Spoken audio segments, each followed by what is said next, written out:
Would you trust a dog if it barked at a grandpa who was just smiling kindly at a child? Holding a lunchbox in one hand and a bouquet of flowers in the other? Looking like someone's sweet old relative here for pickup, his face weathered with time, dressed like he belonged in a Norman Rockwell painting. But that dog, that silent German shepherd with years of service behind his eyes, didn't see a grandpa. He saw something else, something wrong. Something that no one else noticed in that moment, and what happened next would unravel one of the most disturbing mysteries the town had ever seen. So before we start, tell us where.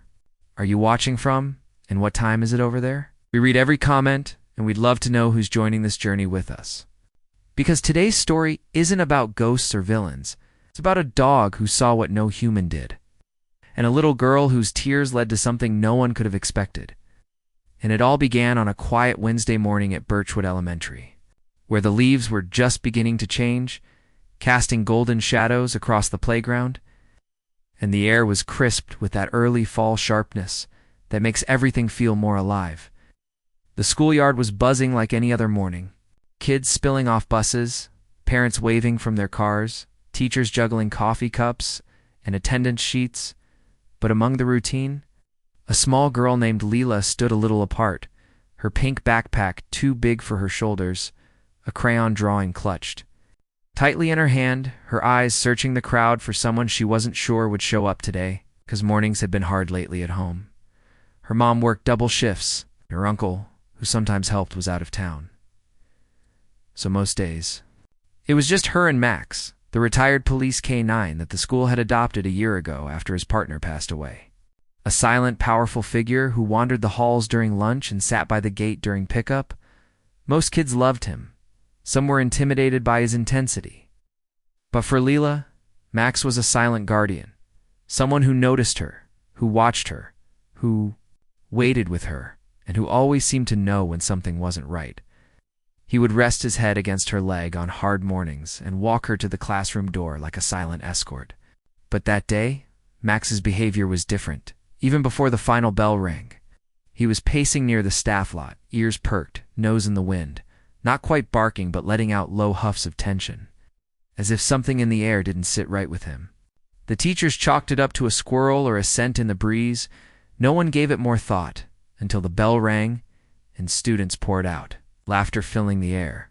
And then she appeared, Lila clutching her drawing, scanning the lot, and then she saw him, a man standing by the hedge line, dressed in gray slacks and a tan cardigan, glasses perched low on his nose.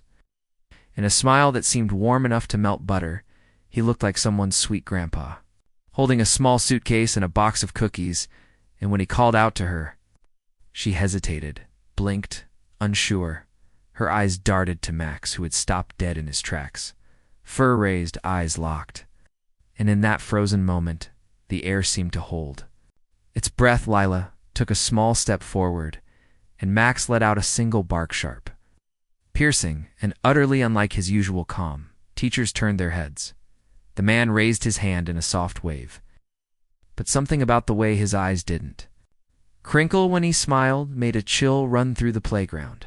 Max stepped between Lila and the man, his body low and tense, barking again, deeper now, growling under his breath, and the man, surprised, knelt down as if to show he meant no harm, placing the suitcase on the ground and saying something about being there to pick up his granddaughter that her mother had sent him.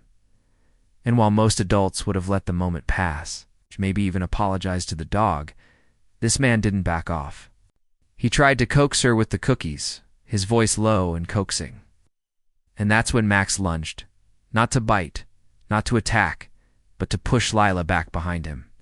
Standing square between her and the man, growling loud enough that a nearby teacher dropped her clipboard.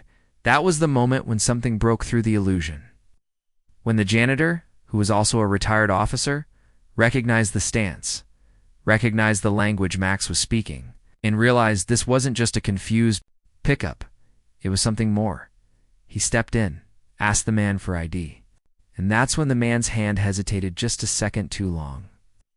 Long enough for Max to growl again, long enough for Lila to whisper that she didn't know him, that she had never seen him before. And everything moved fast after that.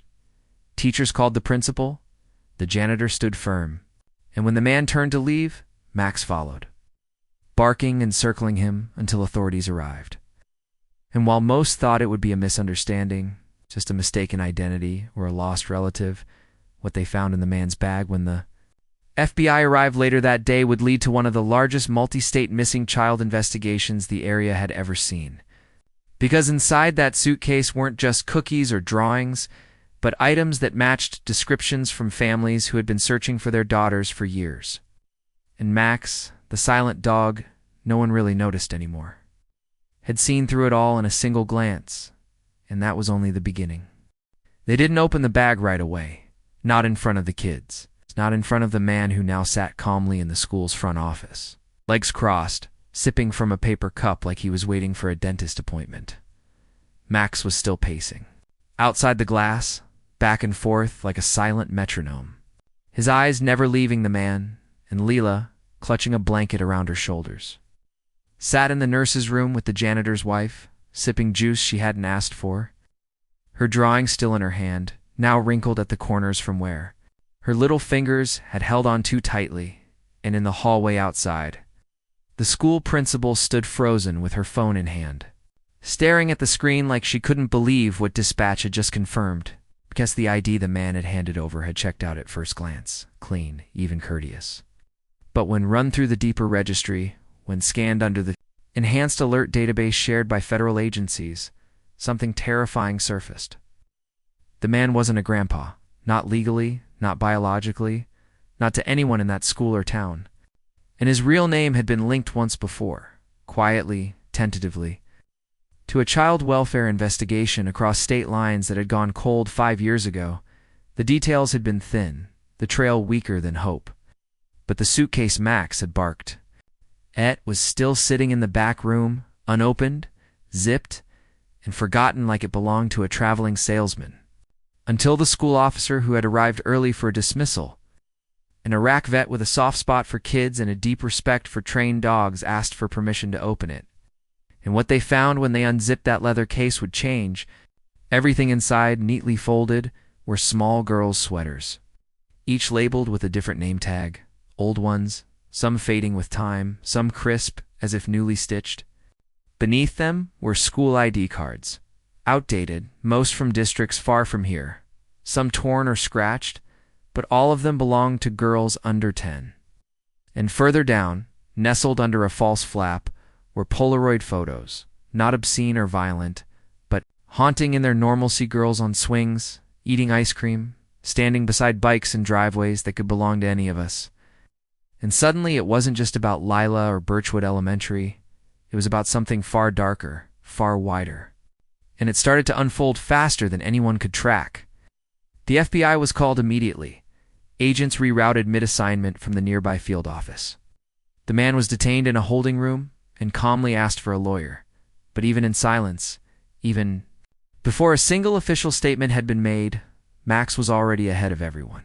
He kept pacing the hallway, growling low every time someone walked past the office. And it was the school officer who finally said it out loud. He's not just a dog. He knew something was off before any of us had a clue. And from that moment, Max wasn't just a canine anymore.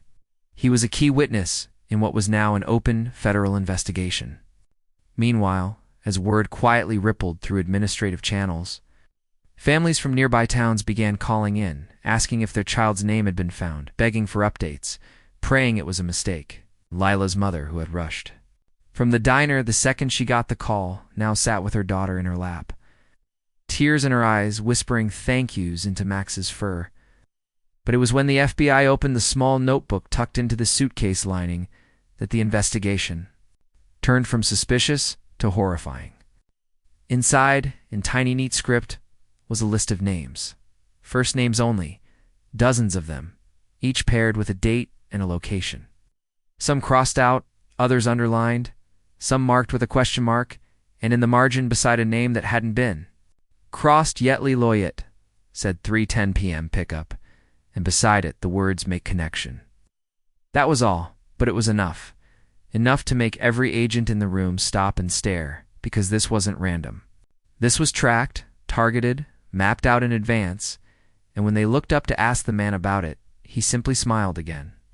That same soft smile that didn't reach his eyes and remained silent, and as the school emptied out and the sun began to fall behind the pines beyond the parking lot, Max remained outside the office window, unblinking, still on duty. And the lead agent turned to the officer and said something that chilled the air. "We need to see where he's been." And what followed was a trace that pulled up years of hotel stays, burner phones, cash-only gas station receipts, all in. Areas near schools, parks, libraries, and as each breadcrumb was laid out, more names began to match. More families were contacted. What started as a dog growling at a man picking up a child turned into a sweeping manhunt across 3 states, dozens of small towns, and a growing list of missing girls that now had somewhere to begin. It wasn't just the FBI watching anymore. It was the entire nation, local news first, then regional, then national, and everyone was talking about the dog, the canine, who didn't retire even after his partner passed, who chose to walk school halls, who stood in front of a little girl when no one else did, who refused to let her take one more step forward, not because he was trained to bark at strangers, but because something in his bones told him this wasn't right, something that no command could teach, something that no leash could restrain. And in every corner of the country, people started sharing the story, holding their children closer, checking school pickup lists twice and looking at their dogs a little differently, wondering what they might see that we can't. And in the town of Birchwood, where it all started, Max was moved to a special office near the front doors, where he could watch every entrance and exit, and every morning since. Lila walked to school with her hand resting on his back, no longer scared, no longer alone, and the rest of the nation was about to find out just how deep this rabbit hole went. Because when they opened the second suitcase, the one stored in a locker registered to the same name across state lines, what they found inside pointed to something much, much darker. The second suitcase didn't come from the school. It came from a locker tucked deep beneath a rural bus terminal 3 states away. It's a dusty corner that hadn't seen foot traffic in years. The key to it was discovered taped to the inside of the first suitcase's flap, folded beneath a layer of Velcro that only someone like Max would have fixated on. He had sniffed it first, nudging the flap until it peeled back, exposing the small brass key and a receipt dated over 6 months ago. The bus terminal staff didn't remember who rented it. There was no security camera on that wing, but the FBI moved quickly, their team arriving by dawn, unbolting the rusted lock.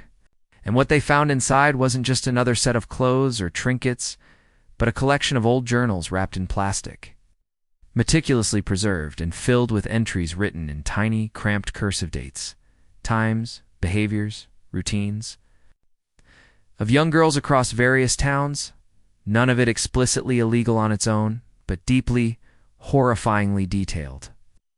Patterns of when certain girls played in their yards, which bus routes had few chaperones, which parks had broken security cameras, and on page 17 of the first journal, a name showed up. Underlined 3 times, Sadie, age 8, last seen playing in her front yard in Columbia, Missouri, 3 years ago. Her case had gone cold. No witnesses, no evidence, just a pink bicycle left by the curb and a family that never gave up hope.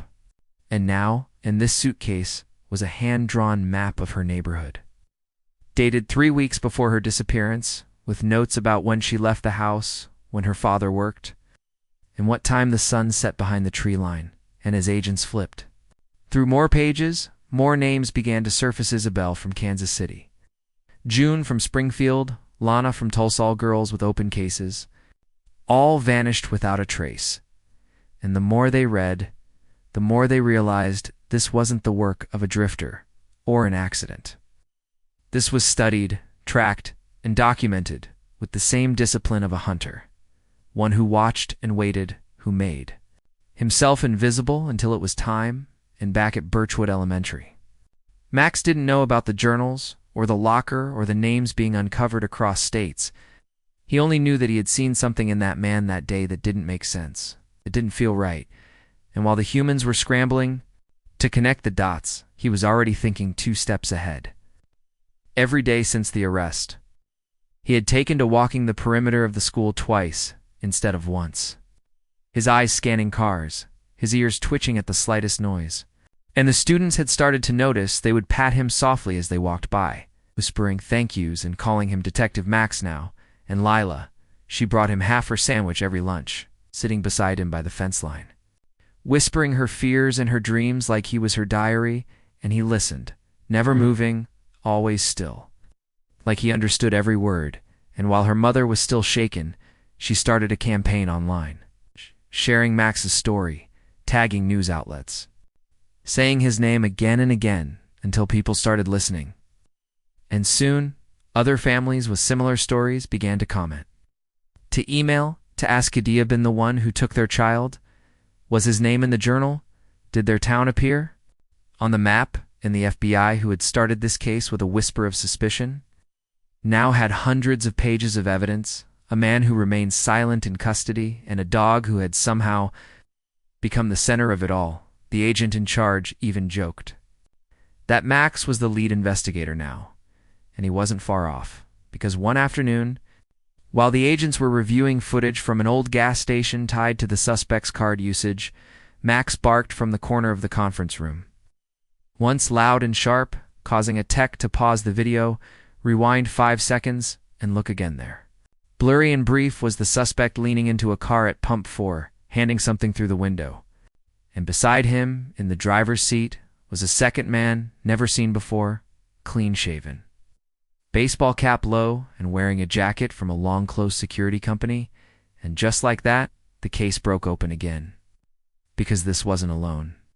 Wolf, this was something organized, calculated, and it had taken a dog's bark to notice what trained agents had missed.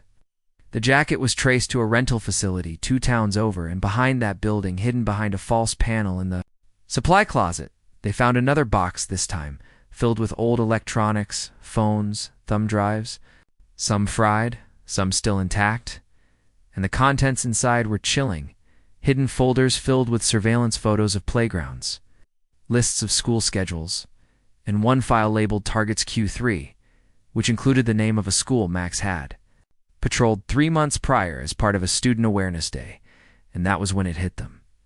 Max wasn't just a witness. He was almost a victim himself. They had seen him before, avoided him, or maybe changed targets because of him, and now he was the reason they were being exposed. Dismantled, name by name, photo by photo, and the town of Birchwood became a rallying point, a place where law enforcement gathered, where press vans parked outside, and where little girls walked hand in hand with their parents a little more tightly, knowing that there was someone watching over them, someone without a badge or a voice, but with eyes that missed nothing, and a heart that wouldn't let go. And as the news broke wider, and more families came forward, Max sat by the front gate, watching, waiting, guarding, and inside the FBI office. The agent placed a new folder on the desk labeled simply Max, and underneath it, photos from school security, video captures from body cams, and a medal, the first of many that would be awarded. Not just for bravery, but for changing the course of a case that had haunted families for years. And it all started because one little girl hesitated, one dog stood his ground, and the truth hidden in plain sight was finally uncovered. The manhunt didn't stay small for long. It couldn't, not after what they found. Not after the story went national, and not after Max's photo ears alert, eyes sharp, standing beside the school gates like a soldier who'd seen war circulated through news stations and social feeds like wildfire. It wasn't just his instincts that stunned people. It was the quiet courage. The way he had placed his body between a little girl and something unspoken, something no one saw coming, and suddenly, the case wasn't just another entry in the FBI database. It had a face, it had a dog, and it had a beating heart, and that made people care, from Montana to Miami. From sleepy towns to big cities, people started checking their own school pickup procedures, talking to their kids, hugging them tighter. But more than that, families who had lived with loss, with unanswered questions, started speaking up. They called the tip line, emailed agents, wrote letters to Birchwood Elementary, hoping, begging that maybe, just maybe, something Max helped uncover might lead to their child. and one of those families was the Monroes. From a small town in Arkansas, whose daughter Abigail had vanished from a Sunday farmer's market 6 years ago, the last sighting had been grainy footage of her chasing a butterfly into the shade near a white van. And then nothing. Silence. Years of candlelight vigils and sleepless nights and empty birthdays, and when Mrs. Monroe saw the story about the suitcase, the sweater with the floral buttons, the Polaroids with blurred background trees, just like the park where Abigail once played, she called, her voice breaking halfway through the message, and asked please, could someone check if her daughter's name was in the journal? And it was near the bottom of a page, written in that same tight cursive Abigail blue dress. Loves butterflies, and that changed everything. Because buried in one of the old thumb drives was a file labeled Flower Girl, and inside was a set of images, not of harm, but of watching photos taken from afar, days apart, like someone had tracked her movements for weeks. And suddenly, the agents had a name, a time frame, a location. And with Max now serving beside them in their field operations unit, his old vest dusted off. His K9 badge reactivated, they began, connecting dots, rewalking the steps, visiting areas the man had traveled to over the years. And that's when Max did something again. Something that made the entire command room fall silent. It was during a visit to a closed-down roadside motel outside Baton Rouge. One the man had paid cash for under an alias 3 years ago, and while the team walked the overgrown lot, Max broke free from his handler, rushing to the side yard barking frantically at an old camper hidden behind a line of abandoned sheds. It looked collapsed, rotting, forgotten. But Max refused to leave it, pawing at the door until it splintered open, revealing a tangle of furniture, papers, and what looked like old children's toys tucked beneath dust-covered tarps. And among the clutter, wedged behind a broken chair leg, was a pink sneaker, the kind with the flashing lights in the sole, and when they checked the brand and size, it matched a pair Abigail had been wearing the day she vanished. In that moment, that single discovery breathed new fire into the search. Forensic teams swarmed the site, pulling DNA, scanning for fingerprints, in every step of the way. Max watched, eyes steady, tail still, knowing something bigger was unfolding. And a week later, when the lab confirmed a partial DNA match from the sneaker laces to Abigail's toothbrush preserved in the Monroe home, everything changed again, because it meant she had been there, alive, at least for some time, and maybe, just maybe, she still was. And that hope, fragile as it was, lit a spark in the team, reinvigorated agents who had seen too much darkness. And in the background, Max became more than a tracker, more than a school dog or even a hero. He became the reason they believed again. The reason they looked closer, walked farther, and checked one more barn, one more warehouse. And while the original suspect still sat in custody, silent and smug, the agents knew now that he hadn't worked alone, that the second man caught on the gas station camera was still out there, moving, hiding, perhaps even still watching. And the net began to tighten. Photos released to the public. Composite sketches drawn, license plate logs pulled from states hundreds of miles apart. And then, in a dusty corner of Oklahoma, an elderly woman called in, saying she recognized the man from a flyer that he had rented her back cottage once, paid in cash, and left suddenly after a thunderstorm. And when they arrived, that property told its own story, locks picked clean, toys in the yard left to rust, and in the cellar, etched faintly into the wood, were tally marks, small and scratched, beside a name beyond. When the Monroes were told, the father wept for the first time in public. Not because it confirmed his daughter's suffering, but because it confirmed she had existed beyond that one terrible day, that someone had remembered her, even if it was in scratches on wood. And he asked to meet Max, to thank him, and when they did, it wasn't a loud moment. No cameras, no speeches. Just a man kneeling quietly in front of a dog, placing his palm gently on the thick fur between Max's ears, whispering words only they shared. And in that silence, something shifted, something healed. And all across the country, people kept watching, kept commenting, kept asking, where are you watching from, and what time is it? Because it wasn't just a story anymore. It was a movement, a collective need to believe that loyalty still mattered, that instincts still had value, and that sometimes it takes the heart of a dog to expose the secrets of men. And as the manhunt continued, as states coordinated and more clues were unearthed, one truth echoed louder than ever: without Max, none of this would have come to light, and the world would still be missing girls no one knew how to find. There's something about the way a community changes when it's touched by a story like this.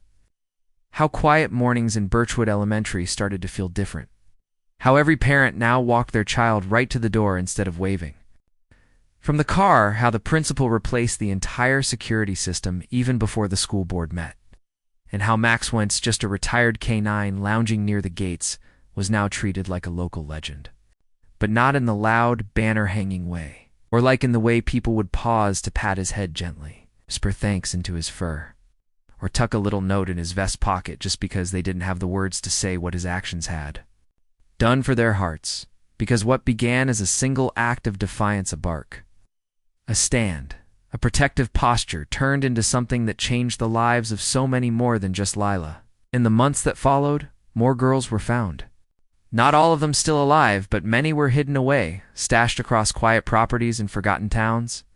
And with every discovery, Max was there, not for the fanfare, not for the news coverage, but because he simply wouldn't stop.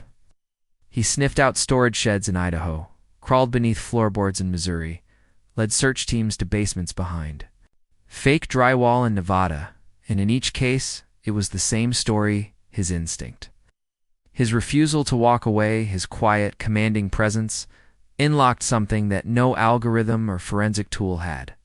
And the FBI, who once saw him as a school mascot, now treated him like a senior agent. He had his own handler again, a young woman named Marissa, who had served in Army intel and said she trusted Max's nose more than most men's promises. She took over his care, his meals, his rest schedule, and made sure he never worked more than he had to. But the truth was, Max didn't care for breaks. He slept only when the job was done. Every new town they entered, he walked with the same steady gait, the same purposeful stare, and kids would come out of their homes just to catch a glimpse, holding posters that read, "Thank you, Max, and our hero has 4 paws." And while many of the perpetrators still remained unnamed, shadows moving through back channels, the network they once built was falling apart, piece by piece, because one dog saw through one man's lie. And that was all it took. But the moment that stayed with people the most wasn't dramatic. It wasn't the courtroom trial where the first suspect was sentenced to life, or the press conference where the FBI listed Max as the lead reason the cold case task force had expanded across 5 states. It wasn't even the day Lila returned to school smiling again for the first time in weeks. No, the moment came quietly when the Monroes received a call they never expected, that a girl fitting Abigail's age and DNA profile had been located in a private residence in Utah, enrolled under a false name, homeschooled, isolated but unharmed. And when her parents arrived, Max was already there, sitting outside the modest farmhouse, his head tilted just slightly, as if listening for something no one else could hear. And when Abigail stepped out, told her now, thinner, her hair cut shorter, but her eyes still wide and wondering she didn't run into her mother's arms first, she knelt down slowly, her hands trembling, and whispered the words, "You came," as she looked directly at Max. And he did what he always did. He stepped forward, pressed his forehead to her chest, and stayed, breathing slow and calm until the sobs came, in the town of Birchwood, the FBI agents, the country watching from every state, they all cried with her, because in that moment, everything made sense. Every long night, every bark, every search that ended in nothing, it was all worth it. And the world needed to see that not all heroes wear uniforms or speak in court. Some just listen, some just watch, and some love in ways we may never understand. And when Max was honored at the National Law Enforcement Canine Memorial later that year, he didn't sit still on the stage, didn't pose for the cameras. He simply walked over to Lila, who now wore a blue dress and matching shoes, and held her drawing from the first day still folded in her backpack. He placed his head in her lap, closed his eyes, and rested because he knew she was safe now, because she was no longer afraid. And because she finally had the kind of world around her where dogs like him didn't have to protect anymore, they could simply be loved.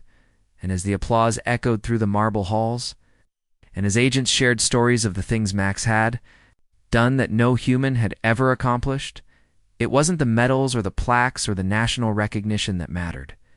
It was what happened after, when viewers from across the country flooded the comment section, saying where they were watching from and what time it was, sharing photos of their own dogs, tagging shelters, adopting retired Canine South, telling stories of loyalty and healing and hope.